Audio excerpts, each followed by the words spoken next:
여러분, 요즘 동네에서 피부과 간판 몇 개나 보이세요? 이제는 미용실보다 흔하다는 말이 농담이 아닙니다. 한 블록에 피부과가 3곳, 4곳씩 붙어있는 풍경이 낯설지 않죠. 그런데 충격적인 사실 하나 알려드릴게요. 월 매출 2억이 찍혀도 통장엔 적자가 남는 피부과가 늘고 있다는 겁니다. 레이저 장비는 수억, 리스료는 매달 빠져나가고 번화가 임대료는 또 얼마입니까? 환자들은 경기 불안 속에서 지출을 줄이고 남은 환자들마저 이벤트까지 찾아 떠납니다. 결국 피부과는 치료가 아니라 가격표와 검색 순위로 싸우는 시장이 되어버렸습니다. 오늘 궁금한 경제학에서는 잘 버는 업종의 상징이던 피부과가 왜 출혈 경쟁의 전쟁터가 됐는지, 그 비용이 왜 우리 지갑으로 넘어오는지 해부해 보겠습니다. 여러분, 그 전에 구독과 좋아요 빠르게 눌러두시고요. 자, 그럼 바로 시작하겠습니다. 강남역 10번 출구에서 한 블록만 걸어보세요. 피부과가 몇 개나 보입니까? 하나, 둘, 셋, 넷. 4개가 한눈에 들어옵니다. 이게 서울만의 이야기가 아닙니다. 부산 서면, 대구 동성로, 지방 중소도시까지 똑같은 풍경이에요. 2025년 보도를 보면 답이 나옵니다. 일반의가 개원할 때 진료 과목으로 신고한 게 뭐였는지 아십니까? 83%가 피부과였습니다. 10명 중 8명이 피부과를 선택했다는 겁니다. 사람이 몰린 곳엔 반드시 출혈이 옵니다. 그런데 여기서 질문 하나 드리겠습니다. 월 매출 2억이면 돈 잘 버는 거 아닙니까? 직장인 연봉이 5천만 원인 시대에 한 달에 2억이면 부자 아닌가요? 이게 함정입니다. 매출은 생존이 아니거든요. 피부과 원장 A씨 이야기를 해볼게요. 가상인물이지만 현실 그대로입니다. A씨는 강남역 근처에 30평짜리 피부과를 열었어요. 레이저 장비 세대, 총 5억어치를 리스로 들여놨습니다. 매달 빠져나가는 돈을 정리하면 이렇습니다. 장비 리스료 900만원, 임대료 1000만원, 직원 4명, 인건비 1300만원, 광고비 700만원, 여기에 소모품, 전기세, 수도세까지 합치면 고정비가 월 5200만원입니다. 환자가 오든 안 오든 이 돈은 매달 통장에서 빠져나갑니다. 그런데 2026년 1월 2일 오늘 상황이 더 나빠졌어요. 원달러 환율이 1441원까지 올랐거든요. 수입 장비 리스료가 매달 30만원씩 더 빠져나가는 겁니다. 한국은행 기준금리도 2.5%예요. 대출받아서 개원한 원장들은 이자 부담도 늘었죠. 자, 이제 계산해 볼까요? A씨가 월 매출 2억을 찍었습니다. 여기서 환자 시술할 때마다 드는 변동비가 매출의 30%, 그러니까 6천만 원 빠집니다. 여기서 변동비란 재생관리, 쿨링 LED, 팩크림 연고처럼 시술을 할 때마다 반드시 소모되는 고가의 비용을 말합니다. 고정비 5,200만 원 더하면 1억 1,200만 원이 나갑니다. 남는 돈이 8,800만 원입니다. 괜찮은 거 아니냐고요? 여기서 A씨 본인 월급 3천만 원, 세금, 예비비 빼면 실제로 통장에 남는 돈은 3,500만 원 정도예요. 한 달에 3,500만 원이면 성공한 거 아니냐고요? 문제는 여기부터입니다. 여름엔 환자가 늘지만 겨울엔 20% 줄어듭니다. 매출이 1억 6천만 원으로 떨어지면 변동비 4,800만 원, 고정비 5,200만 원, 합쳐서 1억 원이 나갑니다. 남은 돈이 6천만 원이에요. 본인 월급 빼면 3천만 원, 세금 빼면 1,500만 원만 남습니다. 매출이 20% 줄면 실제 수익은 60% 가까이 줄어듭니다. 보셨습니까? 이게 고정비의 칼날입니다. 환자들은 어떻게 움직이고 있습니까? 예전엔 동네 피부과 한 곳을 단골로 다녔어요. 원장 선생님을 믿고 갔죠. 그런데 지금은 네이버에 피부과를 검색하면 수십 개가 나옵니다. 전부 비슷해 보이는 거예요. 레이저도 다 똑같은 장비, 관리 프로그램도 비슷, 인테리어도 하얀색 깔끔한 스타일로 똑같습니다. 그럼 환자들은 뭘 보고 선택합니까? 가격입니다. 여드름 레이저 1회에 10만 원 하는 곳과 5만 원 하는 곳이 있으면 당연히 5만 원 가는 겁니다. 피부과가 한두 개일 땐 괜찮았어요. 그런데 한 블록에 4-5개씩 생기면 서로 가격을 깎으면서 환자를 뺏어오는 전쟁터가 되는 겁니다. A씨는 매달 3,500만 원씩 벌고 있지만 불안합니다. 왜냐고요? 옆 건물에 새로운 피부과가 또 들어왔거든요. 레이저 1회 3만 원이라는 광고를 내걸었어요. A씨도 가격을 내려야 할까요?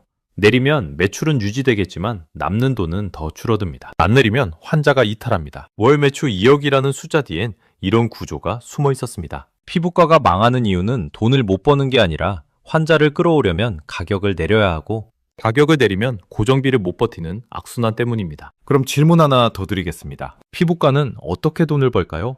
그 정체부터 봐야 합니다. 피부과 매출의 80% 이상이 비급여입니다. 건강보험이 적용되지 않는 항목이에요. 레이저 토닝, 리프팅, 보톡스, 필러, 환자가 전액을 내야 하는 겁니다. 이게 바로 피부과의 정체입니다. 병원이지만 가격표를 본인들이 만드는 거예요. 그럼 자유롭게 가격을 올릴 수 있는 거 아니냐고요? 이론상으론 그렇습니다. 하지만 현실은 정반대예요. 경기가 안 좋으면 뭘 먼저 줄입니까? 커피값, 외식비. 그리고 결국엔 피부 미용 소비까지 이어집니다. 직장인 박민수 씨를 한번 보겠습니다. 월급 350만 원에서 월세 80만 원, 대출이자 50만 원 빠지면 남는 돈이 220만 원입니다. 여기서 생활비 150만 원 쓰면 여유자금이 70만 원이에요. 이 돈으로 저축도 하고 취미생활도 해야 합니다. 박민수 씨는 왜 3만 원짜리를 선택했을까요?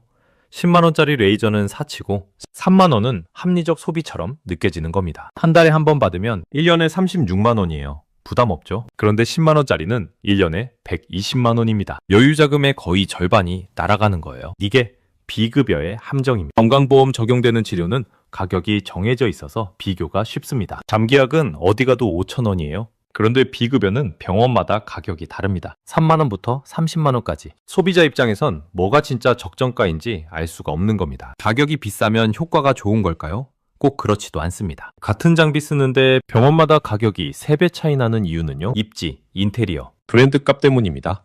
실제 시술 품질 차이는 크지 않아요. 그럼 피부과 수요 자체가 없는 걸까요? 아닙니다. 2024년 외국인 환자 유치 실적을 보면 총 117만 명이 한국에 왔는데 1위가 뭐였는지 아십니까? 피부과입니다. 70만 5천 명이 피부과를 찾았어요. 전체의 56.6%입니다. 수요는 있습니다. 한국 피부과 기술을 보러 외국인들이 몰려오는 거예요. 그런데도 왜 동네 피부과는 힘들까요? 공급이 수요보다 더 빨리 늘어났기 때문입니다. 외국인 환자 70만 명은 대형 피부과나 유명 병원으로 갑니다. 동네 피부과는 그 파일을 나눠 먹지 못해요. 여기서 중요한 팩트 하나 말씀드릴게요. 피부과는 이제 병원이 아니라 하이브리드 산업이 됐습니다. 뭐랑 뭐가 섞였냐고요? 장비 산업, 광고 산업, 서비스업입니다. 첫 번째, 장비 산업입니다. 피부과는 레이저 장비 없이는 돌아가지 않아요. 좋은 장비를 사야 하는데 이게 수억씩 합니다. 장비 회사는 신제품을 계속 내놓고 피부과는 경쟁에서 밀리지 않으려면 또 사야 해요. 헬스장, 러닝머신 경쟁이랑 똑같습니다. 신형이 나오면 옆 헬스장이 먼저 들여놓으면 회원이 빠져나가죠. 두 번째, 광고 산업입니다. 네이버 검색 광고, 인스타그램 광고, 유튜브 협찬, 블로그 체험단, 이 모든 게 돈입니다. 광고비를 안 쓰면 검색 결과에서 밀려나요. 배달앱 음식점이랑 똑같아요. 광고를 안 걸면 검색 순위가 떨어지고 광고를 걸면 수수료가 빠져나갑니다. 세 번째, 서비스업입니다. 환자를 고객처럼 대해야 해요. 대기실은 호텔처럼 꾸미고 커피는 무료로 주고 직원은 친절하게 교육하고. 왜냐고요? 환자들이 후기를 남기거든요. 후기가 안 좋으면 다음 환자가 안 옵니다. 카페 경쟁이랑 똑같습니다. 인테리어 예쁘고 직원 친절하고 커피 맛있으면 손님이 오죠. 피부과는 이제 장비 광고 서비스 산업이 됐습니다. 치료는 그중 일부일 뿐이에요. 문제가 뭐냐고요? 장비값, 광고비, 인테리어비가 전부 고정비로 들어간다는 겁니다. 환자가 많이 오든 적게 오든 이 비용은 매달 빠져나갑니다. 피부과는 환자를 더 많이 끌어와야 합니다. 어떻게요?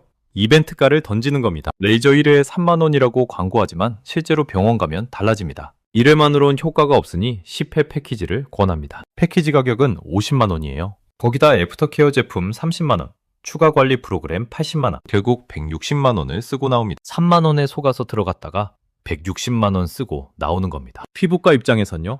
이벤트가로 환자를 끌어오지만 패키지를 안 사는 환자는 오히려 손해예요. 레이저 한 번 쏘는데도 비용이 드니까요. 시장이 이 구조를 만들었습니다. 공급이 수요를 넘어서면 가격 경쟁이 시작됩니다. 가격 경쟁이 시작되면 고정비를 감당하려고 더 많은 환자를 끌어와야 하고, 환자를 끌어오려면 광고비를 더 쓰고, 광고비를 쓰려면 또 환자를 더 끌어와야 하는 악순환이 돌아가는 겁니다. 이 악순환은 어떻게 굴러갈까요? 지금부터 그 메커니즘을 보여드리겠습니다. 피부과의 출혈 경제는 자동으로 굴러갑니다. 세 개의 엔진이 돌아가면서 피부과를 압박하는 거예요. 엔진 1, 고정비, 레버리지입니다. 환자가 줄어들면 어떻게 될까요? 월 매출 2억일 때 고정비가 5,200만 원이면 비율이 26%입니다. 매출이 1억 5천만 원으로 줄면 고정비는 여전히 5,200만 원이에요. 비율이 35%로 올라갑니다. 환자가 줄어들수록 고정비 비율이 올라가서 목을 조르는 겁니다. 엔진 2, 광고 전쟁입니다. 2020년부터 2023년까지 위법 의심 의료 광고가 몇 건 적발됐는지 아십니까? 1,666건입니다. 그중 87% 이상이 사전 심의를 안 받은 광고였어요. 보셨습니까? 광고 경쟁이 과열됐다는 겁니다. 법을 어기면서까지 광고를 내보내는 거예요. 광고를 안 하면 환자가 안 오니까요. 치킨집 전단지 경쟁이랑 똑같습니다. 한 치킨집이 1+1 이벤트를 하면 옆 치킨집도 1+1을 합니다. 다른 치킨집은 2+1을 하죠. 결국 모두가 손해보는 구조가 되는 겁니다. 엔진 3, 이벤트가 덤핑입니다. 레이저 1에 3만 원은 소모품비만 겨우 건지는 수준입니다. 인건비랑 고정비까지 포함하면 완전히 적자예요. 환자를 일단 끌어오는 겁니다. 들어오면 패키지를 권하고 추가 시술을 제한하고 관리 제품을 파는 거예요. 대표 메뉴는 미끼로 던지고 진짜 돈은 뒤에서 벌어들이는 거죠. 그런데 문제는요? 모든 피부과가 똑같은 전략을 쓴다는 겁니다. 환자들도 학습합니다. 이벤트가만 받고 나가는 거예요. 피부과는 이벤트가를 더 낮춥니다. 3만 원이 2만 원이 되고 2만 원이 1만 원이 되는 겁니다. 이게 뭡니까? 쳇바퀴입니다. 광고비를 쓰면 고정비가 올라가고 고정비를 감당하려면 환자를 더 끌어와야 하고 환자를 끌려면 이벤트가를 낮추고 이벤트가를 낮추면 단가가 떨어지고 단가가 떨어지면 또 광고비를 써야 합니다. 처음으로 돌아왔습니다. 동네 피부과 원장 이진수 씨를 한번 보겠습니다. 가상인물이지만 현실입니다. 이진수 씨는 새벽 2시까지 잠을 못 잡니다. 내일 광고비 500만 원을 더 쓸까 말까. 쓰면 이번 달 적자인데 안 쓰면 환자가 더 줄어듭니다. 고민하다가 결국 광고비를 씁니다. 다음 달 환자가 조금 늘었어요. 그런데 옆건물 피부과도 광고비를 더 썼습니다. 결국 환자 수는 비슷하고 두 병원 모두 광고비만 늘어난 겁니다. 누가 이득을 봤습니까? 네이버와 인스타그램입니다. 옆 건물 대형 체인은 어떻게 합니까? 지점이 10개니까 광고비를 10개가 나눴습니다. 본사에서 통합 마케팅 하니까 개별 지점 부담이 줄어들죠. 환자도 여기 체인이네. 믿을만 하겠다 생각합니다. 원장이 매번 바뀌어도 시스템이 있으니까 어느 정도 품질은 나옵니다. 이진수 씨는요? 본인이 직접 레이저 쏘고 상담하고 저녁엔 인스타그램 올리고 주말엔 블로그 체험단 관리합니다. 24시간이 부족합니다. 그런데 환자는 줄어듭니다. 왜냐고요? 검색하면 대형 체인이 먼저 나오거든요. 광고비를 더 많이 쓰니까요. 이진수 씨는 6개월 후 폐업을 고민합니다. 더 이상 버틸 수가 없어요. 패키지 끊어놓은 환자들에게 미안하지만 선택지가 없습니다. 환불해주려면 빚을 내야 하는데 빚을 내서 환불해주고 폐업하면 본인은 파산입니다. 결국 어느 날 갑자기 문을 닫습니다. 환자들은 연락이 안 됩니다. 이게 2023년 한 해 동안 44건 발생했습니다. 이 엔진은 누가 멈춰줍니까? 아무도 안 멈춰줍니다. 시장이 자동으로 돌리는 거예요. 모든 피부과가 똑같은 전략을 쓰게 되는 겁니다. 누가 이깁니까? 규모가 큰 곳이 이깁니다. 지점이 여러 개 있으면 광고비를 나눠서 부담할 수 있어요. 장비도 공동으로 돌릴 수 있고요. 동네 의원은 밀려납니다. 시장은 대형화로 갑니다. 공장형 피부과가 늘어나는 이유가 여기 있어요. 규모가 있어야 광고비, 임대료, 인건비를 버틸 수 있으니까요. 동네 의원은 점점 사라지는 겁니다. 소비자 입장에선요. 선택지가 줄어듭니다. 동네에서 믿고 갈 곳이 없어지는 거예요. 대형 피부과는 시스템으로 돌아가니까 원장이 누군지도 모릅니다. 매번 다른 의사가 봅니다. 신뢰는 떨어지죠. 고정비 레버리지가 압박하고 광고 전쟁이 과열되고 이벤트가 덤핑이 단가를 무너뜨립니다. 이 세 개의 엔진이 동시에 돌아가면서 피부과를 쥐어짜는 겁니다. 이 구조가 터지면 피해는 누구에게로 갈까요? 지금부터 보여드리겠습니다. 피부과 출혈 경쟁의 폭탄은 어디로 떨어질까요? 결국 소비자입니다. 2023년 데이터를 보면 선납 후 중도 폐업으로 치료가 중단된 사례가 총 75건 있었어요. 이 중 피부과가 44건입니다. 절반이 훌쩍 넘습니다. 환자가 패키지를 미리 끊어놓고 돈을 내는데 병원이 문을 닫는 겁니다. 남은 시술은 못 받고 돈은 날아갑니다. 환불받으려 해도 이미 병원은 없어요. 왜 이런 일이 벌어집니까? 고정비를 감당 못하니까요. 여러분은 피부과를 어떻게 선택하십니까? 두 가지 길이 있습니다. 선택 A. 가격만 보는 사람입니다. 네이버에서 레이저 1회 3만원 광고를 보고 들어갑니다. 상담사가 10회 패키지 50만원을 권합니다. 애프터케어 제품 30만원을 삽니다. 추가 시술 80만원을 권유받습니다. 총 160만원을 씁니다. 처음 계획은 3만원이었는데 말이죠. 선택 B.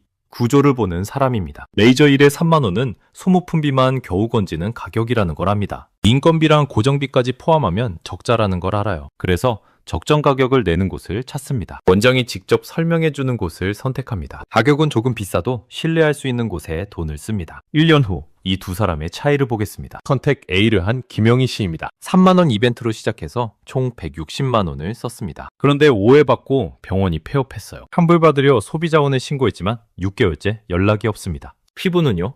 레이저 받다 말아서 오히려 색소 침착이 생겼습니다. 다른 병원 가서 치료받으려니 또 돈이 듭니다. 1년간 총 손실 200만 원입니다. 김영희 씨는 지금 피부과라는 단어만 들어도 스트레스를 받습니다. 다시는 안 가겠다고 다짐했어요. 하지만 색소 침착은 남아있고 화장으로 가리느라 화장품비도 더 듭니다. 컨택 B를 한 박지훈 씨입니다. 처음부터 1회 8만 원짜리 병원을 선택했습니다. 10회 패키지 70만 원을 끊었어요. 비싸다고 생각했지만 원장이 끝까지 책임졌습니다. 효과도 좋고 부작용도 없고 1년 후에도 그 병원 다닙니다. 1년간 총 지출 70만 원입니다. 박지훈 씨는 지금도 그 병원을 주변에 추천합니다. 원장님이 누군지 알고 신뢰하고 편하게 상담받을 수 있어요. 추가 시술 권유도 없고 필요한 것만 딱 해줍니다. 김영희 씨는 싸게 시작해서 200만 원 날렸고 박지훈 씨는 비싸게 시작해서 70만 원으로 끝냈습니다. 차이가 130만 원입니다. 보셨습니까?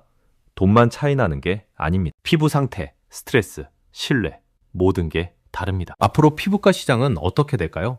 두 가지 시나리오가 있습니다. 시나리오 1, 정상화 가능성입니다. 과잉 공급이 정리될 수 있습니다. 버티지 못한 피부과들이 폐업하고 남은 곳들은 가격을 정상화할 가능성이 있어요. 과열된 광고 규제가 강화될 수도 있고요. 소비자들도 학습해서 가격만 보지 않을 수 있습니다. 동네 의원도 살아남을 수 있어요. 신뢰를 쌓은 곳은 단골이 생기고 입소문으로 환자가 올 수 있습니다. 시나리오 2, 악화 가능성입니다. 이벤트 덤핑이 더 심해질 수 있습니다. 메이저 1에 3만 원이 1만 원이 되고 1만 원이 5천 원이 될 수도 있어요. 선납 패키지가 늘어나고 폐업도 늘어날 수 있습니다. 소비자 피해가 확산될 가능성이 있고요. 결국 대형 체인만 살아남고 동네 의원은 사라질 가능성이 있는 겁니다. 동네에서 믿고 갈 피부과가 없어지면 어떻게 됩니까? 강남까지 가야 할 수 있습니다. 왕복 2시간, 교통비 2만 원. 한 달에 한 번씩 1년이면 시간 24시간, 교통비 24만 원이 추가로 듭니다. 이동 비용, 시간 비용은 결국 주민이 부담합니다. 지역 인프라가 무너지는 겁니다. 동네 병원이 사라지면 동네 약국도 힘들어집니다. 약국이 사라지면 편의점도 영향을 받습니다. 하나씩 무너지면서 동네 전체가 빈 껍데기가 되는 거예요. 피부과 출혈 경쟁의 끝은 소비자 지갑과 지역 인프라로 이어질 수 있습니다. 2026년 지금 당신 동네 피부과가 하나씩 문 닫기 시작합니다. 3개월 후엔 이벤트가 10,000원짜리만 남을 수 있습니다. 6개월 후엔 그 병원마저 폐업할 가능성이 있습니다. 1년 후엔 강남까지 가야 할 수도 있습니다. 그때 당신 지갑엔 선납한 50만 원이 증발해 있을 수 있습니다. 지금 여러분 스마트폰을 꺼내보세요. 나오는 광고 중에 레이저 1에 5만 원 이하인 곳이 몇 개입니까? 그 병원이 개원한 지 몇 년 됐습니까? 원장 이름을 검색하면 뭐가 나옵니까? 답이 안 나온다면 여러분은 지금 가격표만 들고 지뢰밭을 걷고 있는 겁니다. 움직이실 건가요? 지켜보실 건가요? 오늘 궁금한 경제학은 여기까지입니다. 서울에 집 한 채만 있으면 노후가 탄탄대로일 거라 믿으셨습니까? 천만에요. 그 집은 이제 당신의 노후 자금을 빨아먹는 시한폭탄이 되어 돌아왔습니다. 지금 강남에 깃발을 꽂으려면 영혼까지 대출을 끌어모아도 현금으로 56억 원을 쌓아둬야 하는 참혹한 현실이 우리 목을 조여오고 있습니다. 안녕하십니까? 겉만 번지르르한 통계 따위는 집어치우고 시장의 썩은 환부를 도려내어 여러분의 재산을 사수해드릴 시황 분석가입니다. 오늘 브리핑은 고작 집값 몇 푼 떨어지고 있다는 식의 시시한 이야기를 하려는 게 아닙니다. 호가를 수십억 원이나 깎아줘도 왜 개미 한 마리 얼씬거리지 않는지, 그리고 다가올 2026년 우리를 기다리는 82.5%라는 살인적인 세금 폭탄이 과연 어떤 재앙을 불러올지 아주 적나라하게 까발려드리겠습니다. 멍하니 있다가는 피땀 흘려 쌓아 올린 전 재산이 세금 고지서 한 장의 신기루처럼 증발해버릴 수도 있습니다. 나와 내 가족의 생존이 걸린 마지막 탈출 기회. 이 골든타임을 놓치기 싫다면 지금부터 단 1초도 눈을 떼지 마십시오. 경랑의 시대에 살아남으시려면 구독과 좋아요는 필수입니다. 자, 그동안 강남불패라는 말 마치 종교처럼 믿어오셨죠? 부동산 시장의 절대 진리 같았던 그 믿음이 지금 기초부터 와르르 무너져 내리고 있습니다. 대한민국 부의 상징, 반포 레미안 원베일리에서 벌어지는 참상을 보십시오. 이건 단순한 조정장이 아닙니다. 하나의 거대한 신화가 종말을 고하는 순간입니다. 불과 얼마 전 국민 평형인 34평형이 70여억 원이라는 엽기적인 신고가를 기록했을 때만 해도 다들 역시 강남이라며 박수쳤습니다. 허나 그 환호성이 비명으로 바뀌는 데는 눈 깜짝할 새도 걸리지 않았습니다. 실거래가는 순식간에 60억 원 밑으로 곤두박질 쳤고 집주인들이 58억 원에 급매물을 던져대도 전화 한 통 울리지 않는 그야말로 소름 끼치는 침묵만이 감돌고 있습니다. 고작 가격 몇 푼 빠진 게 문제가 아닙니다. 진짜 공포는 강남이라는 성을 떠받치던 매수 대기자들이 모조리 증발해버렸다는 점입니다. 옆 동네 대장주인 아크로리버파크도 상황은 똑같습니다. 이런 초고가 단지들이 약속이나 한 듯 동시에 멈춰선 건 역사책을 뒤져봐도 찾기 힘든 기이한 현상입니다. 도대체 왜일까요? 이유는 간단합니다. 시장에 돌던 돈맥경화가 와도 단단히 왔기 때문입니다. 58억 원짜리 집을 사는데 대출은 겨우 2억 원 남짓 나옵니다. 다시 말해 현금 다발로 56억 원을 쌓아놔야 등기를 칠 수 있다는 소리입니다. 이 좁은 대한민국 땅덩어리에 세금 낼 거 다 내고 순수 현금으로 50억 원 이상을 쥐락펴락할 수 있는 현금 부자가 과연 몇이나 되겠습니까? 예전처럼 영혼까지 끌어모아 강남에 깃발 꽂던 시절은 끝났습니다. 금리는 천장을 뚫을 기세고 정부는 고가주택을 타깃으로 촘촘한 세금 그물을 쳐놨습니다. 강남 아파트가 알을 낳는 황금 거위는커녕 내 피 같은 돈을 갉아먹는 거대한 애물단지로 전락했다는 뜻입니다. 버티면 된다던 집주인들의 멘탈은 이미 박살났습니다. 어제 3억 원을 깎아줬는데 오늘 또 2억 원을 더 낮춥니다. 네이버 부동산을 보면 아주 절박해서 피가 마르는 호가 경쟁이 벌어지고 있습니다. 그래도 매수자들은 쳐다도 안 봅니다. 어차피 더 폭락할 텐데 미쳤다고 지금 사? 이런 냉소가 시장을 완전히 장악해버렸습니다. 이건 단순한 심리전이 아닙니다. 시장의 구조 자체가 와르르 무너져 내리는 붕괴의 서막입니다. 불패 신화라는 환각에 취해 무리하게 올라탔던 사람들은 지금 출구 없는 지옥에서 비명을 지르고 있습니다. 집값은 곤두박질 치는데 보유세와 이자는 숨통을 조여옵니다. 강남이 이 꼴이 났다는 건 서울 부동산 최후의 방어선이 뚫렸다는 사망 선고나 다름없습니다. 대한민국 안전자산 1순위가 이 지경인데 다른 동네는 오죽하겠습니까? 안 봐도 비디오입니다. 강남 발 공포 바이러스는 이제 멈추지 않고 핏빛으로 물든 한강변을 따라 소위 한강벨트라 불리는 지역들의 목을 겨누고 있습니다. 강남조차 얼어 죽게 만든 이 혹한의 빙하기가 마포, 용산, 그리고 1만 세대의 둔촌 주공을 어떻게 초토화시켰을까요? 그 참혹한 현장, 지금 바로 까보겠습니다. 강남이 무너진 직후 그 쓰나미가 덮친 곳은 어디겠습니까? 한강뷰를 자랑하며 장밋빛 미래를 떠들던 한강벨트, 이제는 발을 빼고 싶어도 뺄 수 없는 개미지옥이 되어버렸습니다. 마용성이라 불리며 중산층의 어깨에 힘을 실어주던 마포와 강동 일대, 지금 가보면 괴기스러울 정도로 쥐죽은 듯 조용합니다. 단군 이래 최대 재건축, 무려 1만 2천 세대가 쏟아져 나오는 올림픽 파크포레온을 한번 봅시다. 미니 신도시급이라는 이 거대한 단지에서 지난 10월 22일 토지거래 허가구역으로 묶인 뒤로 거래 신고 단 한 건도 없습니다. 빵건입니다.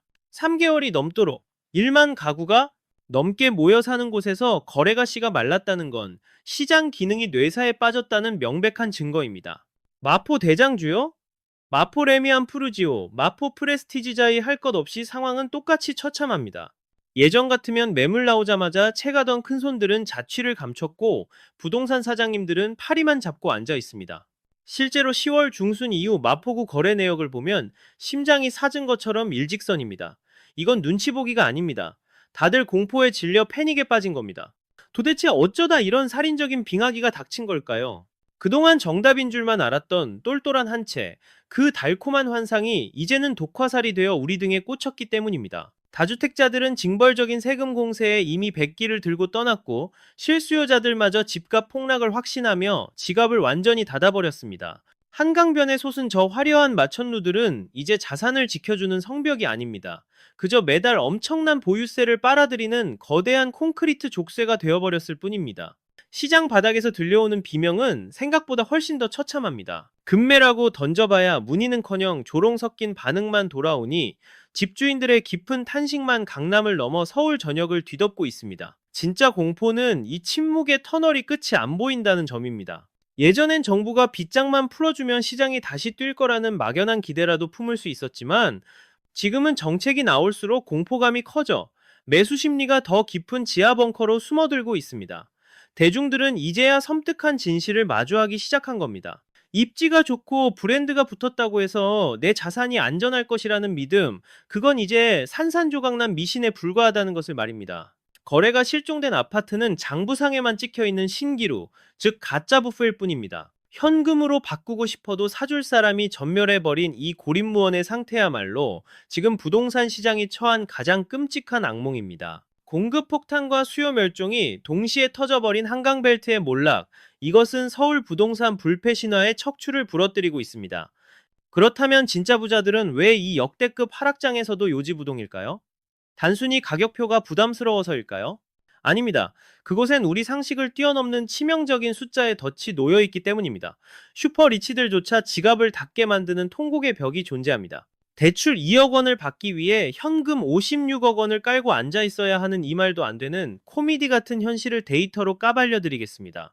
돈이 있어도 안 사는 게 아닙니다. 이젠 구조적으로 돈을 융통할 수 없어 집을 못 사는 유동성 빈곤의 시대가 열린 겁니다. 자산가들마저 두 손 두 발 다 들게 만드는 이 기형적인 현금 동원력의 한계가 대한민국 부동산의 숨통을 조이는 가장 잔인한 올가미입니다.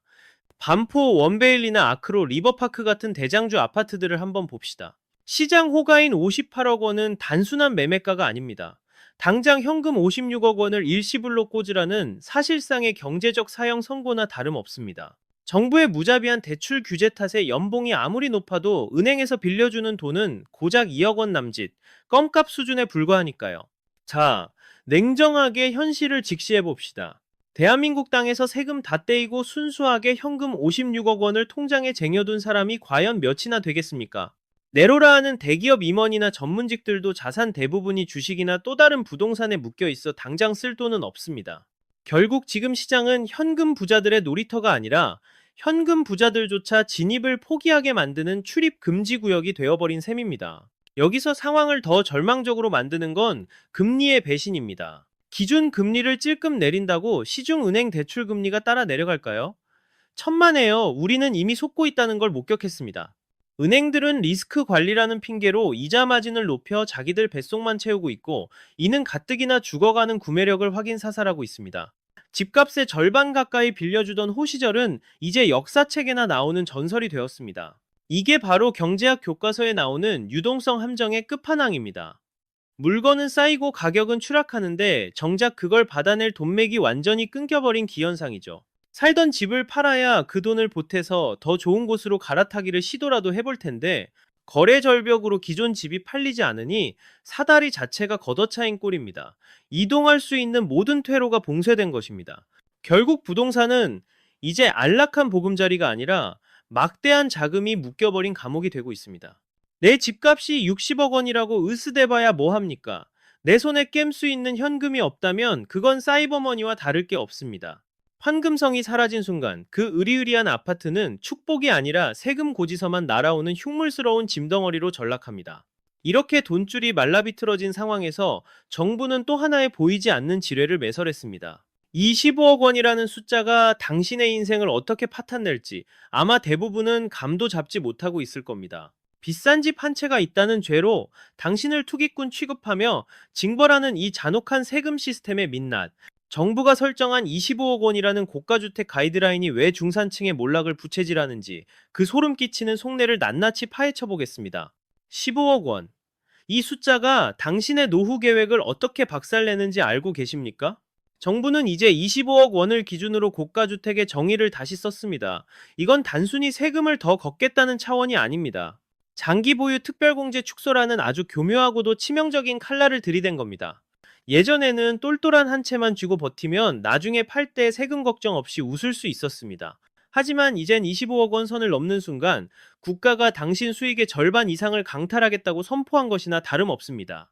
6억 원까지 해주던 공제를 단돈 2억 원으로 토막낸 건 사실상 25억 원 넘는 집은 팔 생각도 말고 평생 세금 노예로 살라는 협박입니다. 송파의 헬리오시티 같은 대단지들이 왜 지금 이 25억 원이라는 마지노선 앞에서 공포에 떨고 있는지 직시해야 합니다. 이곳은 중산층이 강남 진입을 꿈꾸며 최후의 보루로 삼았던 곳입니다. 그런데 이제 집값이 올라 25억 원을 넘기면 세금 폭탄이 터지고 가격을 낮추자니 자산이 증발하는 진퇴양난의 지옥도가 펼쳐진 겁니다. 집값 좀 올랐다고 희희낙낙할 때가 아닙니다. 지금 웃고 있을 상황이 아니란 얘기입니다. 정부놈들이 115 대책이란 이름으로 아주 지독한 덫을 놔버렸거든요. 겉만 번지르르하게 시장 안정화지 속을 까보면 알짜배기 집 가진 사람들 주머니 털어서 세금 곡간 채우겠다는 신보가 뻔히 보입니다. 25억 원. 이 숫자는 여러분의 피땀 어린 재산을 나라가 합법적으로 강탈해가는 마지노선이자 보이지 않는 철조망입니다. 평생 허리띠 졸라매고 갚아온 대출금이랑 내 청춘이 세금 고지서 한 장에 신기루처럼 날아가는 꼴을 눈뜨고 당하실 겁니까? 진짜 소름 끼치는 건 뭔지 아십니까? 이 커트라인이 앞으로 더 바닥으로 내려 꽂힐 수도 있다는 그 불길한 예감입니다. 시장에서 25억 원 넘는 물건들이 싹 자취를 감추고 호가를 미친 듯이 낮추는 게 다 이유가 있는 겁니다. 그 저주받은 숫자만은 피해보겠다는 처절한 몸부림인 거죠. 이제 강남 바닥에 있는 웬만한 아파트들은 싹 다 이 사정권 안에 들어왔다고 보면 됩니다. 서울에 내 집 한 채 있다는 게 죄가 되는 세상, 자산 가치라곤 그저 허울 좋은 숫자에 불과한 암흑기가 도래한 겁니다. 집값이 30억 원 찍으면 뭐합니까? 팔고 나서 세금 폭탄 맞고 나면 손에 쥐는 건 20억 원도 안 되는데 그 돈으론 서울 하늘 아래 똑같은 집 절대 다시 못 삽니다. 이건 투자가 아닙니다. 그냥 자산이라는 감옥에 갇힌 신세나 다름없죠. 근데 말입니다. 이게 과연 정부가 세수 좀 늘려보려고 하다 보니 생긴 우연한 결과일까요? 천만의 말씀입니다.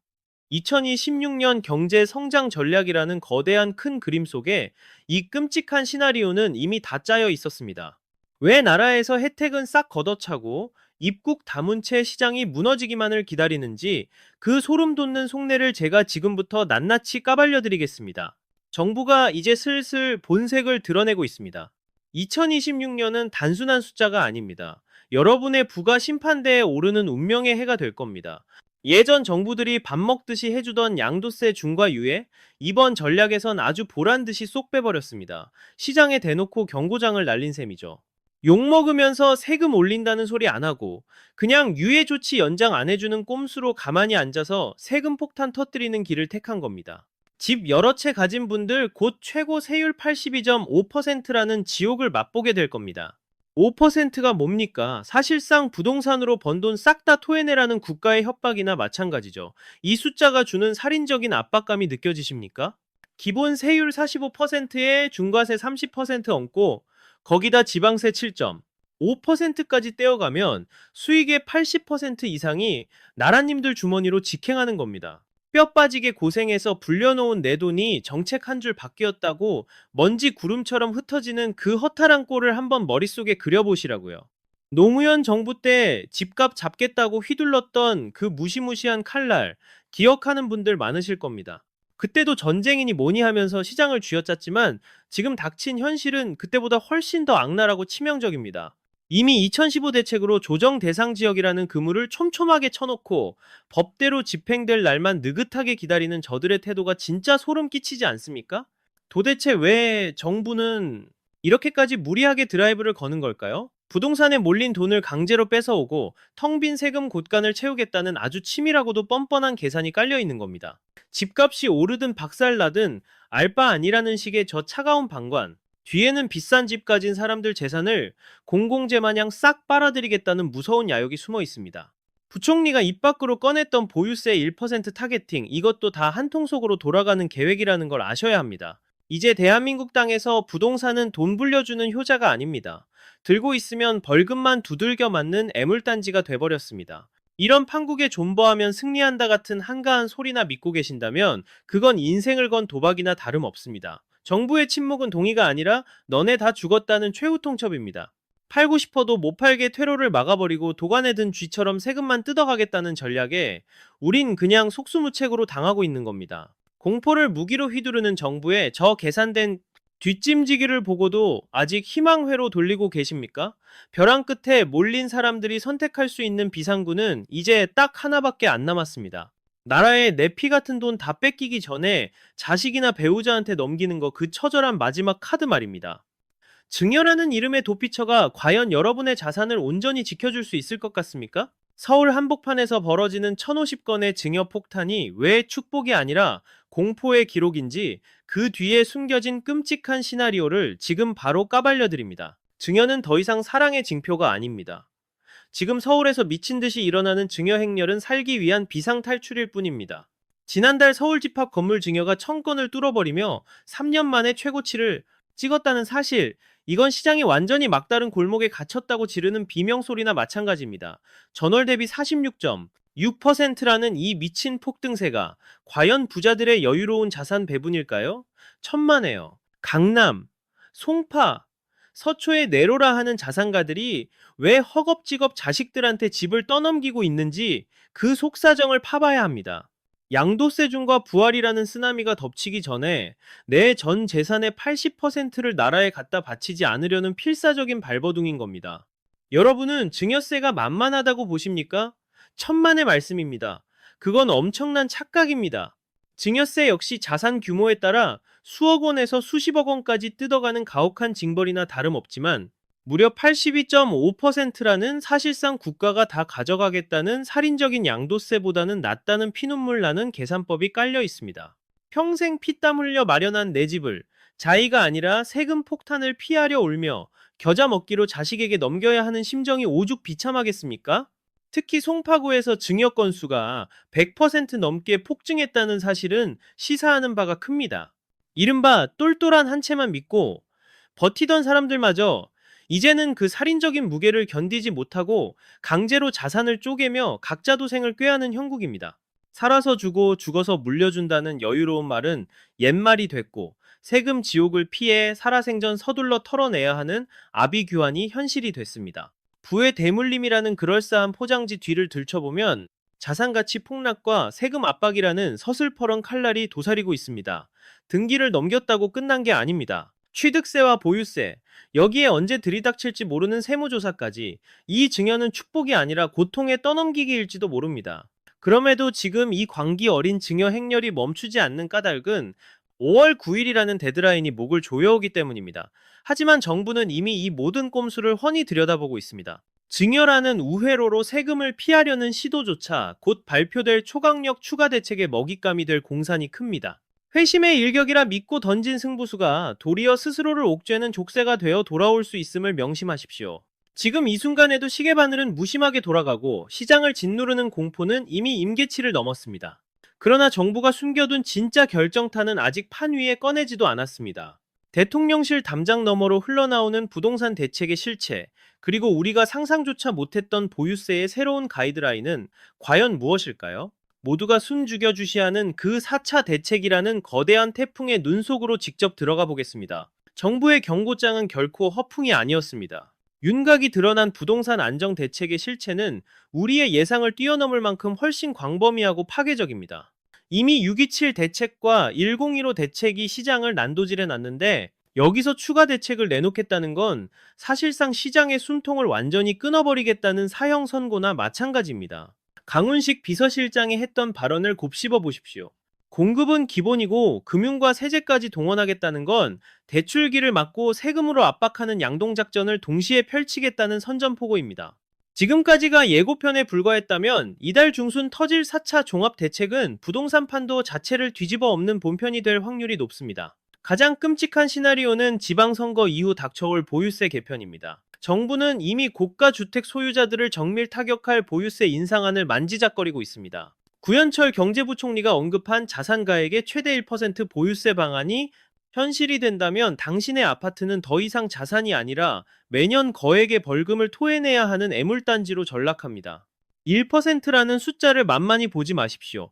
30억 원짜리 아파트 한 채 있다는 죄로 매년 3천만 원을 세금으로 갖다 바쳐야 한다는 소리입니다. 소득이 끊긴 은퇴자나 영끌한 중산층에게 이런 징벌적 보유세는 노후 자금을 통째로 강탈해가는 재앙 그 자체입니다. 국가가 집값의 1%를 매년 떼어가겠다는 것은 사실상 수십 년 안에 집 한 채 값을 세금으로 환수하겠다는 강력한 의지의 표현입니다. 이번 대책은 단순히 집값을 잡겠다는 차원을 넘어섰습니다. 돈줄을 죄고 보유세 부담을 극대화하는 이 협공은 시장의 투기 심리를 뿌리 뽑겠다는 고도의 정치적 계산이 깔려 있습니다. 이제 부동산 불패 신화는 끝났고 얼마나 덜 다치고 자산을 지켜내느냐 하는 생존 게임의 막이 올랐습니다. 정부가 준비한 이 히든카드는 시장에 남은 신락 같은 기대감마저 무참히 짓밟을 것입니다. 집값 하락보다 더 공포스러운 건 내 자산이 국가 통제 하에 묶여 아무런 손도 쓰지 못한 채 서서히 녹아내리는 상황입니다. 거대한 변화의 파도는 이미 덮쳐왔고 방향은 정해졌습니다. 시간은 더 이상 당신을 기다려주지 않습니다. 막연한 기대나 똥고집으로 버티기엔 우리 앞에 닥친 세금의 파도가 너무나 높고 거칩니다. 이제는 냉혹한 현실을 직시하고 내 자산을 사수하기 위한 최후의 방어선을 구축해야 할 시점입니다. 과연 우리는 이 거대한 몰락의 소용돌이 속에서 살아남을 수 있을까요? 오늘 분석한 잔혹한 데이터와 정책 이면이 주는 마지막 경고를 새겨야 합니다. 부동산 불패라는 신화는 이제 사망 선고를 받았습니다. 화려한 아파트 껍데기만 붙들고 있다가는 평생 일군 자산이 세금이라는 블랙홀로 빨려 들어갈 것입니다. 우리는 오늘 반포의 침묵과 송파의 절박한 증여 행렬을 통해 시장의 냉혹한 민낯을 똑똑히 목격했습니다. 82.5%의 살인적인 세율과 25억의 저주는 결코 남의 일이 아닙니다. 손에 쥔 등기 권리증이 가슴 벅찬 훈장이 아니라 목을 조르는 족쇄로 돌변하기 직전입니다. 더 늦기 전에 냉혹하게 현실을 직시하고 칼같이 결단을 내리셔야 합니다. 국가는 더 이상 여러분의 재산을 지켜주는 든든한 울타리가 아닙니다. 오히려 가장 날카로운 칼날을 겨누고 여러분의 주머니 속까지 호시탐탐 노리는 포식자에 가깝다는 사실을 명심하십시오. 결국 이 아비규환 속에서 살아남는 건 흐름을 꿰뚫고 남들보다 한 발 앞서 움직이는 극소수뿐일 겁니다. 5월 9일, 운명의 그날 이후 펼쳐질 세상은 지금과는 차원이 다른 공포로 우리를 덮칠 것입니다. 폭풍우가 몰아치기 직전에 그 섬뜩한 고요함에 절대 속지 마십시오. 넋 놓고 있다간 다 잃습니다. 지금 당장 내 자산이 탈출할 비상구가 열려있는지 샅샅이 점검해야 할 때입니다. 피를 토하는 심정으로 마지막 경고를 드립니다. 이 영상에서 다룬 내용은 차가운 통계와 정책을 해부한 분석일 뿐 결코 투자를 부추기거나 확정된 미래를 보장하는 예언서가 아님을 분명히 밝힙니다. 피 같은 내 돈을 지키는 최종 선택과 그에 따른 막중한 책임은 오직 본인에게 있습니다. 반드시 세무 전문가나 자산관리사와 치열하게 고민한 뒤 신중하게 결정하시기 바랍니다. 한치 앞도 보이지 않는 칠흑 같은 시장에서 여러분의 소중한 자산을 지키는 희미한 등불이라도 되겠습니다. 오늘의 분석이 조금이라도 도움이 되셨다면 구독과 좋아요로 힘을 실어주십시오. 끝까지 경청해 주셔서 깊이 감사드립니다. 권력의 무상함이란 실로 잔인하리만큼 비정합니다. 구름 위를 걷던 화려한 궁전은 신기루처럼 흩어졌고 독재자에게 남은 것은 차디찬 쇠창살 뿐입니다. 수천만 국민의 생사여탈권을 쥐고 흔들던 니콜라스 마두로가 미국 뉴욕의 악명 높은 교정시설 바닥을 딛는 그 순간 전 세계는 말로는 형언할 수 없는 거대한 충격에 휩싸였습니다. 수갑에 두 손이 묶인 채 좁고 어두운 구치소 복도를 지나며 그가 내뱉은 첫 마디를 기억하십니까? 편안한 밤 보내시오. 그리고 새해 복 많이 받으시오. 실로 기가 막힌 한마디였습니다. 자신의 조국을 생지옥으로 추락시키고 수백만 명의 국민을 난민으로 내몬 장본인이 자유를 뺏기는 그 절체절명의 순간에 건넨 이 기괴하고도 엽기적인 인사는 도대체 어떤 심리를 반영하는 것일까요? 이것은 단순히 판단력을 상실한 노인의 헛소리로 치부할 수 없습니다. 그 이면에는 독재자 특유의 지독한 오만함과 현실을 철저히 부정하려는 비틀린 심리가 벨리를 틀고 있습니다. 오늘 우리가 주목해야 할 것은 한 독재자의 몰락 그 자체가 아닙니다. 무상복지라는 달콤한 사탕발림과 포퓰리즘이라는 맹독이 어떻게 국가 경제의 허리를 끊어놓고 결국 그 최고 권력자를 차가운 감옥으로 끌고 들어갔는지 그 섬뜩한 인과응보의 메커니즘을 뼈저리게 분석해야 합니다. 현재 베네수엘라 거리에서 국민들이 성조기를 흔들며 환호하는 광경은 결코 먼 나라의 이야기가 아닙니다. 튼튼하다고 믿었던 우리의 경제와 정치 시스템 또한 한순간의 방심으로 모래성처럼 무너질 수 있다는 서늘한 경고를 마두로의 저 처량한 뒷모습에서 반드시 읽어내야 합니다. 한때 남미의 보석이라 칭송받던 부유한 국가가 어째서 쓰레기 더미를 뒤져 끼니를 해결하는 처참한 지경에 이르렀는지, 그리고 우리는 그 파멸의 궤도에서 과연 안전한 거리에 있는지, 지금부터 그 불편하지만 마주해야 할 진실을 낱낱이 파헤쳐 보겠습니다. 인간의 교만은 끝을 모른다고 했습니다. 특히 권력의 정점에서 추락한 독재자의 경우는 더욱 그렇습니다. 뉴욕 브루클린에 살을 내는 듯한 밤 공기를 가르며 니콜라스 마두로가 구치소 철문 안으로 사라지던 그 순간 우리는 절대 권력이라는 환상이 얼마나 비참하게 깨져나가는지를 똑똑히 목격했습니다. 그가 던진 첫 마디는 듣는 이의 귀를 의심케 할 정도로 태연자약했습니다. 좋은 밤 되십시오. 심지어 새해 덕담까지 덧붙이는 여유를 부렸습니다. 마치 7성급 호텔 로비를 지나 체크인하는 VIP 투숙객처럼 그는 자신을 연행하는 연방 요원들에게 능청스러운 인사를 건넸습니다. 이것은 결코 대인배의 풍모가 아닙니다. 자신의 처절한 실패를 인정하기 싫은 병적인 자기의 마지막 발악일 뿐입니다. 그는 지금 자신이 국제 수배범으로 전락하여 차가운 시멘트 바닥에서 잠들어야 한다는 사실 자체를 뇌리에서 완전히 지워버리려 애쓰고 있는 것입니다. 언론에 공개된 그의 행색을 자세히 뜯어보십시오. 헐렁한 검은색 후드티와 트레이닝 바지, 그리고 양말조차 갖춰 신지 못한 채 끌고 나온 샌들, 차림입니다. 번쩍이는 훈장이 달린 군복을 입고 광장 연단에서 국민들을 향해 호통치던 그 서슬퍼런 위세는 온데간데 없습니다. 발가락이 훤히 드러난 그 볼품없는 샌들이야말로 그가 마주한 냉혹한 현실을 적나라하게 보여주는 증거입니다. 뉴욕의 겨울바람은 자비를 베풀지 않습니다. 카라카스의 뜨거운 태양 아래서 호의호식하던 독재자에게 이 초라한 샌들 차림의 입감 절차는 그 자체로 거대한 형벌의 서막입니다. 범죄 심리 전문가들은 이러한 행동을 인지 부조화에 따른 현실 도피로 진단합니다. 자신이 저지른 천인공노할 악행들이 만천하에 드러났음에도 끝까지 자신은 법 위에 군림하는 특별한 존재라는 망상 속에 머물고 싶은 것입니다. 국민들이 굶주림에 못 이겨 쓰레기통을 뒤질 때 최고급 스테이크를 썰며 와인을 마시던 그 오만방자함이 감옥 입구에서도 여전히 작동하고 있는 셈입니다. 하지만 여러분이 직시해야 할 팩트는 따로 있습니다. 이런 기괴한 허세는 곧 들이닥칠 미국 사법 시스템의 강력한 철퇴 앞에서 단 며칠도 버티지 못하고 산산조각 날 것이라는 점입니다. 여기서 우리는 한 가지 의문을 품지 않을 수 없습니다. 왜 미국은 하필 지금 이 시점에 그를 전격 체포했을까요? 단순히 마약 밀매 혐의 하나 때문이라고 보기에는 타이밍이 너무나도 절묘합니다. 트럼프 전 대통령이 마두로를 마치 핀셋으로 집어내듯 정밀 타격하여 제거한 이 작전의 이면에는 전 세계가 경악할 만한 고도의 정치 공학적 계산이 깔려 있었습니다. 진짜 무서운 힘은 소란을 피우지 않습니다. 전쟁은 필요 없었습니다. 트럼프는 마치 정교한 메스를 든 외과 의사처럼 냉철하고도 정확하게 마두로 정권의 심장부만을 도려냈습니다. 우리는 흔히 정권, 교체라고 하면 대규모 폭격이나 지상군의 진격을 상상하곤 합니다. 하지만 이번 작전은 독재자라는 악성 종양만을 골라내어 제거하는 핀셋 전술의 교과서적인 사례를 보여주었습니다. 이 작전이 성공할 수 있었던 배경에는 치밀하게 설계된 경제적 고사작전이 있었습니다. 트럼프는 단순히 군사적 위협을 가하는 하수샤셔를 두지 않고 마두로 정권이 연명할 수 있는 모든 자금줄을 집요하게 차단했습니다. 돈줄이 말라비틀어진 군대는 더 이상 독재자에게 충성할 명분을 찾지 못했습니다.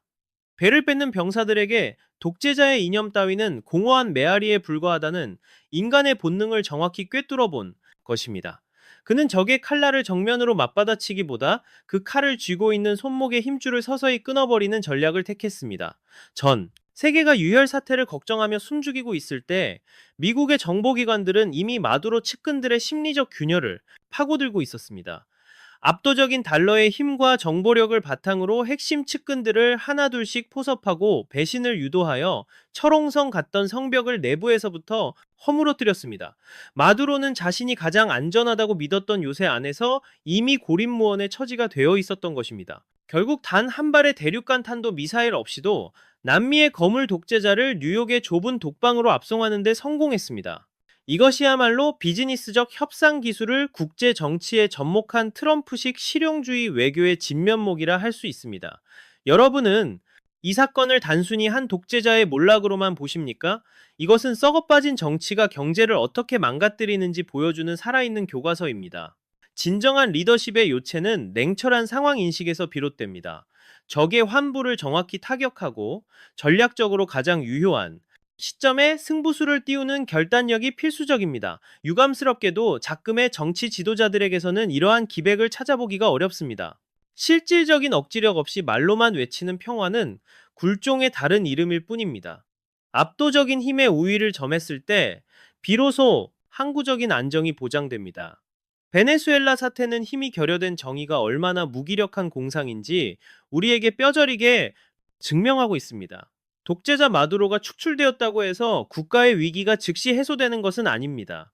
붕괴된 통치, 시스템을 복원하고 이반된 민심을 통합하는 것은 결국 남겨진 베네수엘라 국민들이 감당해야 할 몫입니다. 그리고 그 거대한 재건의 최전선에는 서슬퍼런 감시와 살해 위협 속에서도 자유의 가치를 사수한 철의 여인이 존재합니다. 과연 그녀는 어떤 신념으로 무장했기에 독재 권력이 가장 기피하는 정적이 되었으며 노벨 평화상이라는 영예까지 거머쥐게 되었을까요? 권위는 총칼로 만들어지는 것이 아닙니다. 대중의 마음 깊은 곳에서 우러나오는 자발적인 지지와 신뢰만이 통치력의 원천입니다. 마리아 코리나 마차도는 이 명제를 온몸으로 입증한 현대 정치사의 살아있는 증인입니다. 독재자가 수만 명의 군병력 뒤에 비겁하게 은신해 있을 때 그녀는 진실이라는 단 하나의 무기를 들고 광장의 한복판으로 걸어 나갔습니다. 그녀의 정치적 여정은 매 순간이 전쟁과도 같았습니다. 특히 지난 2025년 그녀가 노벨 평화상 수상자로 호명되던 순간을 복기해 볼 필요가 있습니다. 자국민을 철창에 가두고 일거수일투족을 감시하던 마두로 정권의 포위망을 뚫기 위해 그녀는 변장까지 감수하며 첩보 작전을 방불케 하는 탈출을 감행해야 했습니다. 세계 최고의 상을 받으러 가는 길조차 목숨을 담보해야 했던 비극적인 상황은 역설적으로 베네수엘라 전체가 하나의 거대한 감옥이었음을 전 세계에 고발하는 계기가 되었습니다. 마차도는 왜 망명을 선택하지 않았을까요? 대다수 유력 정치인들이 안전한 해외로 도피해 성명서나 발표할 때 그녀는 끝까지 카라카스의 현장을 사수했습니다. 지도자가 떠나는 순간 남겨진 국민들이 느낄 패배감과 절망의 깊이를 누구보다 잘 알고 있었기 때문입니다. 그녀가 보여준 결기와 희생은 흩어졌던 베네수엘라의 중산층과 빈민층을 하나로 묶는 강력한 사회적 접착제가 되었습니다. 도망치지 않는 리더를 보유한 국민은 결코 패배하지 않는다는 역설을 행동으로 보여준 것입니다. 이제 그녀는 단순한 야권의 구심점을 넘어 새로운 베네수엘라를 지탱하는 도덕적 기둥으로 자리 잡았습니다. 마두로가 뉴욕 연방 구치소의 차가운 독방에 수감되어 있을 때 마차도는 국가 재건을 위한 청사진을 치밀하게 설계하고 있습니다. 그녀의 메시지에는 사적인 복수심 대신 무너진 조국을 다시 일으켜 세우겠다는 강철 같은 의지와 미래 비전이 담겨 있습니다. 이것이 바로 가짜 권력과 정통성 있는 권위의 결정적인 차이입니다. 그러나 주권을 되찾는 것과 국가 시스템을 정상 가동하는 것은 별개의 난제입니다. 마차도가 최근 발표한 긴급 성명에는 전 세계를 긴장시킬 만큼 구체적이고 단호한 국정 운영 지침들이 포함되어 있었습니다. 군 지휘부를 향한 최후 통첩과 해외에 체류 중인 수백만 교민을 향한 소집령은 과연 베네수엘라를 다시금 기회의 땅으로 되돌릴 수 있을까요? 자유는 공짜로 주어지는 시혜물이 아닙니다. 그것은 피 튀기는 전략과 확고한 결단 끝에 쟁취해내는 전리품입니다. 마차도의 긴급 성명은 단순한 정치적 수사를 넘어 국가의 뼈대를 다시 맞추기 위한 정교한 수술집도 계획서와 같습니다. 그녀가 가장 먼저 메스를 댄 곳은 군의 지휘 체계입니다. 성명의 핵심은 베네수엘라 국군이 더 이상 범죄자 마두로가 아닌 합법적 선거로 선출된 에드먼드 곤잘레스 우르티아 대통령을 군 통수권자로 섬겨야 한다는 명령입니다. 군대가 독재자의 사병 집단에서 국가와 국민을 수호하는 본연의 위치로 복귀하라는 이 호소는 혼란에 빠진 군부 세력에게 명확한 판단 기준을 제시했습니다. 헌법적 정당성을 가진 정부에 충성할 것인가? 아니면 몰락한 독재자와 함께 역사의 죄인으로 기록될 것인가를 묻고 있는 것입니다. 그녀의 시야는 국내를 넘어 국경 밖까지 확장되었습니다. 전 세계 각지에 흩어진 수백만 명의 베네수엘라 난민들에게 각 체류국의 정부를 설득하고 새로운 국가 건설을 지원할 민간 외교관이 되어달라고 주문했습니다. 과거 아르헨티나가 포퓰리즘의 늪에서 탈출하기 위해 뼈를 깎는 구조조정을 감내하며 국제사회의 신뢰를 회복하려 했듯 베네수엘라 역시 철저한 대외 공조와 내부 결속을 동시에 추진하고 있습니다. 이는 단순히 정권 교체를 넘어 다시는 이러한 국정농단이 재발하지 않도록 법치와 민주주의의 기틀을 근본부터 다시 세우겠다는 강력한 의지입니다. 우리는 이 지점에서 국가의 존립 이유를 다시금 상기하게 됩니다. 지도자의 명확한 비전과 가이드라인이 부재하다면 승리의 기쁨은 곧바로 무정부 상태의 대혼란으로 변질될 수 있습니다. 마차도는 정권 붕괴 이후 발생할 수 있는 권력에 공백을 철저히 계산했고 이를 메우기 위해 국민 각자가 수행해야 할 구체적인 미션까지 부여했습니다. 이것이야말로 준비된 국정 운영 능력이자 우리가 그토록 갈망하던 책임 정치의 전형일 것입니다. 그러나 벅찬 희망의 이면에는 여전히 엄중한 현실적 과제들이 도사리고 있습니다. 과연 겉보기엔 그럴싸한 평화의 단면일 수도 있겠습니다. 허나 끓어오르는 낙관론의 그림자 속엔 미처 청산하지 못한 비정한 난제가 여전히 시퍼렇게 살아 숨쉬고 있습니다. 도대체 한때 막대한 부를 자랑하던 국가가 단 하룻밤 사이에 생지옥으로 추락한 원인은 도대체 무엇일까요? 베네수엘라를 파멸로 이끈 것은 외부의 침략이 아니라 중산층의 뼈와 살을 서서히 녹여버린 달콤한 포퓰리즘 독배였습니다. 검은 황금이라 칭송받던 석유가 오히려 국가의 목을 조르는 저주가 될 수 있다는 사실 상상이 되십니까? 세계 1위의 원유 매장량을 깔고 앉았음에도 그 천문학적인 자금은 국민의 삶 대신 독재 정권의 배만 불렸습니다. 국가의 기둥을 썩게 만든 그 부패한 자본은 남미의 보석 같던 나라를 처참하게 망가뜨렸습니다. 우리는 왜 이토록 부유했던 나라가 전 세계 빈민국의 대명사가 되었는지 냉철하게 분석해야만 합니다.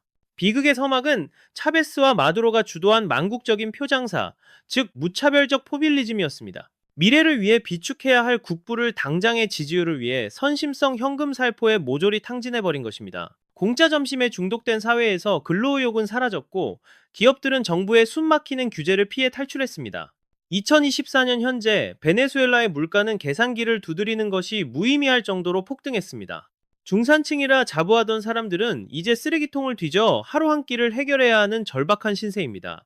곳간을 털어 퍼주던 화폐는 휴지 조각만도 못하게 되었고 국가 시스템은 뇌사 상태에 빠졌습니다. 이것은 강 건너 불구경이 아닙니다. 경제 원칙을 무시한 정치가 어떤 파국을 맞는지 보여주는 생생한 교과서입니다. 지금 대한민국의 현실도 살얼음판입니다. 눈덩이처럼 불어나는 국가 부채와 퍼주기식 복지 논쟁을 직시하십시오. 베네수엘라가 무너질 때 그곳의 중산층도 설마 우리가 망하겠어? 라며 안일하게 생각했습니다. 하지만 경제가 임계점을 넘는 순간 평생 일군 자산이 연기처럼 사라지는 건 찰나였습니다.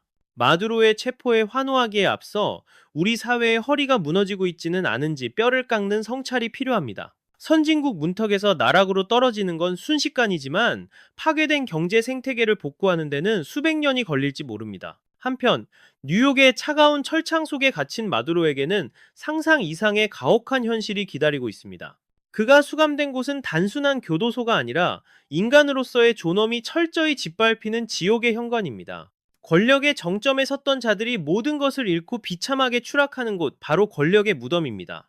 뉴욕 브루클린의 악명 높은 메트로폴리탄 구치소 MDC는 한때 세상을 호령하던 거물들의 종착역입니다.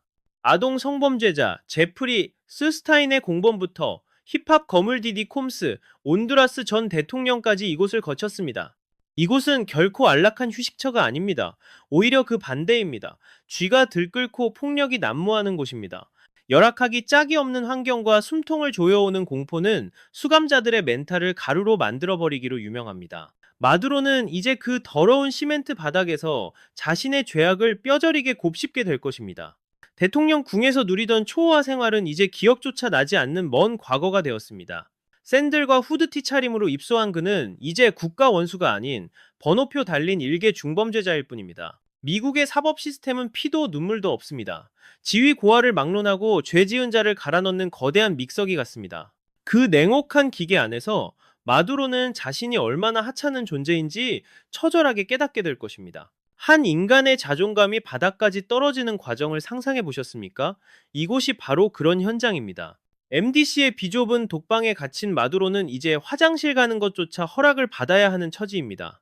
화려한 군복 대신 죄수복을 입고 개밥 같은 배급식을 먹으며 국민들이 겪은 굶주림을 몸소 체험하게 될 것입니다. 그를 호위하던 친위대도 아부하던 간신들도 없는 차가운 벽 안에서 그는 철저히 혼자입니다. 오직 자신이 저지른 범죄의 무게만이 그를 짓누를 것입니다.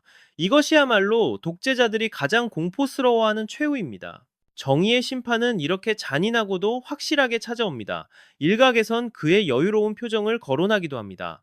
하지만 진짜 지옥은 이제부터입니다. 세상과 단절된 채 법정에 끌려나가는 치욕만이 남았습니다. 호송차에 짐짝처럼 실려다니는 굴욕적인 일상이 반복될 때 그의 오만함은 서서히 붕괴될 것입니다. 뉴욕타임스 보도처럼 구치소 밖에서 베네수엘라 국기를 흔들며 환호하는 군중의 함성을 들어보십시오. 자신이 사랑한다고 기만했던 국민들이 자신의 파멸을 축제처럼 즐기는 모습은 그에게 가장 끔찍한 형벌입니다. 이것이야말로 역사상 최악의 독재자가 받아든 비참하고도 초라한 성적표가 아니겠습니까? 그런데 여기서 주목할 점이 있습니다. 베네수엘라의 몰락 소식에 한국 인터넷 여론이 들끓고 있다는 사실입니다. 이것을 단순한 해외 토픽으로 넘기지 못하고 공포와 분노를 느끼는 사람들이 늘어나고 있습니다. 사람들은 왜 마두로의 몰락을 보며 대한민국의 특정 정치인들을 오버랩시키는 걸까요? 대중들이 느끼는 이 소름 끼치는 기시감, 과연 그 실체는 무엇이며 우리는 무엇을 경계해야 할까요? 이제 우리는 다가올 미래의 민낯을 직시해야 할 시점에 섰습니다. 지구 반대편에서 들려오는 파열음이 왜 남의 일 같지 않을까요? 마두로의 체포 소식이 전해지자마자 대한민국의 온라인 젠자지가 판에서 닿습니다. 여론이 용광로처럼 끓어오르는 현상은 결코 가볍게 넘길 일이 아닙니다. 뉴스 댓글창마다 특정 인물들을 호명하며 너의 미래도 다르지 않다고 경고하는 목소리들은 단순한 악플이 아니라 우리 사회 깊숙이 자리 잡은 공포의 발로입니다. 우리는 베네수엘라가 무너져 내리는 과정에서 소름 돋는 기시감을 느끼고 있습니다. 달콤한 무상 복지로 표심을 매수하고 국고를 바닥내는 그 뻔한 포퓰리즘의 공식이 우리 눈앞에서도 어른거리고 있기 때문입니다. 설마 하는 사이에 베네수엘라의 중산층이 증발했듯 우리 또한 법치가 유린당하고 경제 논리가 정치공학에 짓밟히는 현실을 보며 본능적인 위협을 감지하는 것입니다. 법의 심판대 위에 서지 않으려 사법부를 형해화하고 맹목적인 지지층을 앞세워 광장 정치를 일삼는 행태는 동서고금의 독재자들이 권력 연장을 지지층을 위에 써먹던 낡은 레퍼토리입니다. 그러나 마두로의 몰락은 아무리 견고해 보이는 성체도 법과 진실 앞에서는 모래성일 뿐이라는 엄중한 교훈을 증명했습니다. 깨어있는 우리 시민들이 이번 사태의 촉각을 곤두세우는 건 한 독재자의 비극적 결말을 즐기기 위함이 아닙니다. 우리 조국이 저들이 걸어간 멸망의 길을 따라가지 않기를 바라는 절박한 호소이자 경고입니다. 현금을 살포해 권력을 사는 정치가 득세하면 개인의 재산권은 휴지 조각이 되고 국가의 앞날은 암흑천지가 된다는 사실을 마두로의 뒷모습이 웅변하고 있습니다. 이제 주사위는 우리에게 던져졌습니다. 권력을 사유화하고 법을 흉기로 쓰던 자들의 최후를 목격했다면 이제 우리 주변에서 벌어지는 일들을 더욱 매서운 눈초리로 감시해야 합니다. 저들이 피를 흘려 되찾은 자유가 우리에게는 그저 주어진 공기가 되어서는 안 됩니다. 민주주의의 탈을 쓰고 시스템을 갉아먹는 선동가들을 가려내는 해안만이 우리를 파국에서 구원할 방패입니다. 이 긴 터널의 끝에서 우리는 하나의 진리와 마주합니다. 나라를 일으키는 데는 수십 년의 피와 땀이 요구되지만 그것을 결단내는 데는 단 한 명의 그릇된 리더와 맹신도들만 있으면 충분하다는 것입니다. 과연 베네수엘라는 마차도의 바람처럼 다시 영광을 되찾을 수 있을까요? 그리고 우리는 이 참혹한 반면교사를 통해 우리의 내일을 어떻게 설계해야 할까요? 역사의 심판은 냉정합니다. 독재의 말로는 언제나 비참합니다. 마두로의 구속은 한 인간의 추락을 넘어 포퓰리즘이라는 거대한 사기극에 막이 내리고 차가운 현실이 드러난 순간입니다. 저들의 오늘은 결코 강 건너 불구경이 아닙니다. 우리가 가장 경계해야 할 적은 책임 없는 선동과 공짜 점심의 유혹입니다. 국가를 지탱하는 법치와 시장의 자유를 훼손하는 정치가 어떤 지옥을 불러오는지 우리는 생생하게 목격했습니다. 자원은 넘쳐나는데 국민은 쓰레기통을 뒤져야 하는 이 아이러니가 우리 땅에서 재현되지 않도록 정신을 바짝 차려야 합니다. 마리아 마차도가 그리는 새로운 베네수엘라는 이제 겨우 첫 발을 뗐습니다. 멈춰선 공장을 다시 돌리고 떠나간 미래 세대를 불러들이는 일은 파괴하는 것보다 수천 배의 고통을 감내해야 할 과제입니다. 허나 자유를 향한 갈망이 살아있는 한 그들은 반드시 재기할 것이라 믿습니다. 우리 또한 그들의 시행착오를 타산지석 삼아 더 투명하고 건강한 사회를 일궈내야 할 책무가 있습니다. 여러분은 오늘 마두로의 쓸쓸한 퇴장에서 무엇을 읽으셨습니까? 권불 10년의 착각에 빠진 자들의 말로를 보며 우리가 목숨 걸고 지켜야 할 가치가 무엇인지 숙고해 보시길 바랍니다. 정직한 땀방울이 대접받고 만인에게 법이 공평하게 적용되는 나라를 만드는 열쇠는 결국 여러분의 냉철한 판단과 행동에 있습니다. 이 영상은 국제정세에 대한 객관적 팩트와 분석을 토대로 만들어졌습니다. 특정 진영이나 인물을 비방하려는 의도가 아님을 분명히 말씀드립니다. 다만 역사가 보여준 뼈아픈 실수를 되풀이하지 말고 우리의 미래를 더 안전하게 지키자는 충정 어린 제언입니다. 베네수엘라의 해방이 진정한 평화와 재건으로 이어지길 간절히 응원합니다. 대한민국 또한 갈등과 반목을 넘어 상식과 원칙이 바로 서는 품격 있는 사회로 나아가길 소망합니다. 긴 시간 저의 이야기에 귀 기울여 주시고 함께 고민해 주신 여러분께 깊은 감사를 드립니다.